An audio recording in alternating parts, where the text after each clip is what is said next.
Hi all! Welcome to the Success Club. I'm reading for you Selling Things by Orson Swett Marden. I'm at chapter 4. Check out the sponsor of this video, mynewscan.nl. They have the best beauty device systems in the world, #1. Great systems to keep your face and your body look young, keep you healthy, and very good products for your health and feeling good. Alright, that was a word from the sponsor. Let's get started. Chapter 4, Making a Favorable Impression. Go boldly, go serenely, go augustly. Who can withstand thee then? Browning. The personality of a salesman is his greatest asset. A Washington government official called on me some time ago, and before he had reached my desk, I knew he was a man of importance, on an important mission. He had that assured bearing which indicated that he was backed by authority. In this instance, the authority of the United States, and the dignity of his bearing and manner commanded my instant respect and attention. The impression you make as you enter a prospect's office will greatly influence the manner of your reception. It is imperative to make a favorable first impression, otherwise you will have to spend much valuable time and energy and suffer a great deal of embarrassment in trying to right yourself in your prospect's estimation, because he will not do business with you until you have made a favorable impression on him. Some salesmen approach their prospect with such an apologetic, cringing, "excuse me for taking up your valuable time" air, that they give him the idea they are not on a very important mission, and that they are not sure of themselves, that they have not much confidence in the firm they represent or the merchandise they are trying to sell. Approach the one with whom you expect to do business like a man, without any doubts, without any earmarks of a cringing, crawling, or craven disposition. Enter his office as the Washington official entered mine, like a high-class man meeting a high-class man. You will compel attention and respect instantly, as he did. Your introduction is an entering wedge, your first chance to score a point. If you present a pleasing picture as you enter, you will score a strong point. Here is where you must choose the golden mean between cringing and over-boldness. If you approach a man with your hat on and a cigar or cigarette in your mouth, or still smoking in your fingers, if your breath smells of liquor, if you show that you are not up to physical standard, if there is any evidence of dissipation in your appearance, if you swagger or show any lack of respect, all these things will count against you. If you present an unpleasing picture, if there is anything about you which your prospect does not like, if you bluster or if you lack dignity, if you do not look him straight in the eye, if there is any evidence of doubt or fear or lack of confidence in yourself, you will at once arouse a prejudice in his mind that will cause him to doubt the story you tell and to look with suspicion at the goods you are trying to sell. A salesman once entered a businessman's office holding a toothpick in his mouth. You may think it was a little thing, but it so prejudiced the would-be customer against him at the start that it made it much more difficult for him even to get a chance to show his samples. The businessman in question was very particular in regard to little points of manners and was himself a model of deportment. I know of another salesman who makes a most unfortunate first impression because he has no presence whatever. Not a particle of dignity.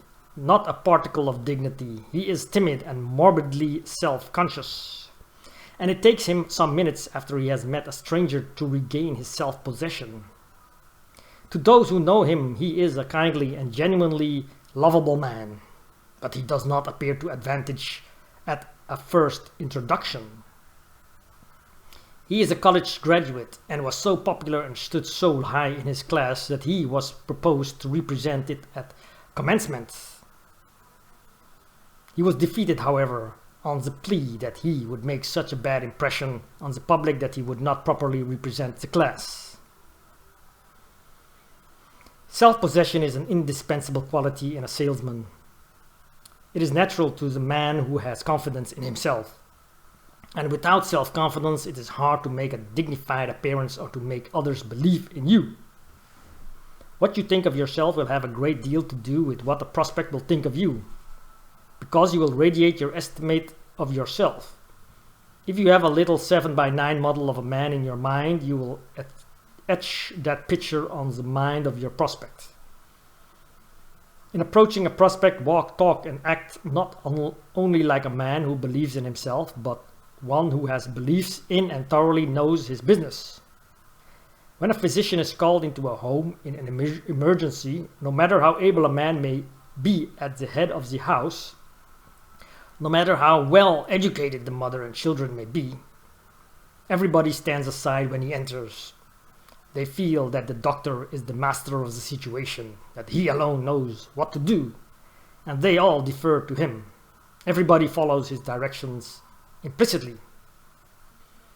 You should approach a possible customer with something of this professional air, an air of supreme assurance, of confidence in your ability, in your honesty and integrity, confidence in your knowledge of your business. Your professional dignity alone will help to make a good impression and will win courtesy.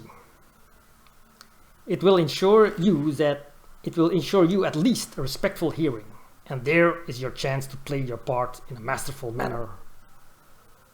A publisher who has a large number of book agents in the field advises his men to act. When the servant answers the doorbell as though they were expected and welcome, he tells them if it is raining to take off their rubbers, if it is muddy or dusty to wipe off their shoes, and act as though they expected to go in. The idea is to make a favorable impression upon the servant first of all, for if they were to behave as though they were not sure they would be admitted, apologizing for making so much trouble and assuming the attitude of asking a favor, they would communicate their doubt to the servant and would not be likely to gain admittance, not to speak of an audience with the mistress. In short, the carrying of a positive, victorious mental attitude, the radiating of a vigorous expectation of getting a hearing will get you one. The agent who rings the doorbell with a palpitating heart, with a great big doubt in his mind as to whether he ought to do it, and who, when the door is opened, acts as though he were stealing somebody's valuable time and had no right to be there at all, will create prejudice against him before he opens his mouth. And before he gets a chance to plead his cause, he will probably find the door closed in his face. You should seek admission to a house as though you were the bearer of glad tidings, as though you had good news for the family, as though you were conferring a real favor on them by calling their attention to what you have to sell. Whatever you are selling, whether books or pianos, hardware or dry goods, your manner will largely determine the amount of your sales. There are salesmen who approach prospective customers just as though they not only did not expect an order, but rather expected it, if not to get kicked out, at least a polite invitation to get out. I was in the office of a businessman recently when a man of this stamp came in and crept up to him with a sort of a sheepish expression on his face, as much as to say, "I know I haven't any right here, but I have come in to ask for a favor, which I feel sure you won't grant. I don't suppose you have an order for me today, have you?" he said. Of course, the man, without a moment's hesitation, said no, and the salesman crept out as though he had almost committed a sin by entering at all. Now, there is something in every manly man which despises this self-depreciating spirit, this false self-effacement, this creeping, cringing, apologizing attitude which robs one of all dignity and power. If you approach people as though you expected a kick, you are pretty sure to get it. It may come in the form of a gruff refusal, of a snub, or of a polite invitation to get out.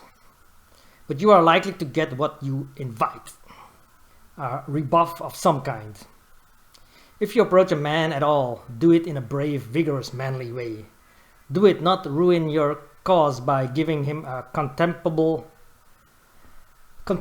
picture of you at the very outset. At least let him see that you are self-respecting, manly, that there is nothing of the coward in you. Even if he declines to give you an order, compel him to respect you, to admire you for your dignified, virile bearing. No one cares to do business with a person he cannot help despising, while a man who creates a favorable impression will at least get a hearing. We recently asked a representative of a big concern how we manage to do so much business with people whom very few salesmen can approach. Well, he said, I will tell you. One reason is that I never go to a man as though I had no right to. I do not creep into his office and look as though I expected a kick or a rebuff. I walk right straight up to him in the most manly and commanding way possible. For I am bound to make a good impression on him, so that he will remember me pleasantly, even if I do not get an order. The result is that men who are very difficult to approach often give me business. They refuse to others because I am not afraid to approach them and to say what I want to say pleasantly, without mincing or cringing or apologizing. This man says he has little difficulty in getting into the private offices of the most exclusive businessmen, presidents of banks, great financiers, high officials of railroads and other representatives of big business, and that they are his best customers. To sum up, your attitude, the spirit you radiate, your personality will have everything to do with your salesmanship. The impression you make will be a tremendous factor in your sales. For this reason, you should never approach a prospect until you feel that you are master of the situation. Then you will carry the conviction and give the impression of mastership, and that is half the battle. Thanks for watching. Check out my new skin website, sponsor. Check out the products, very good high quality products. Best beauty device system of the world. Very good quality and good for looking good, looking very young, and also very good for your health. See you next time.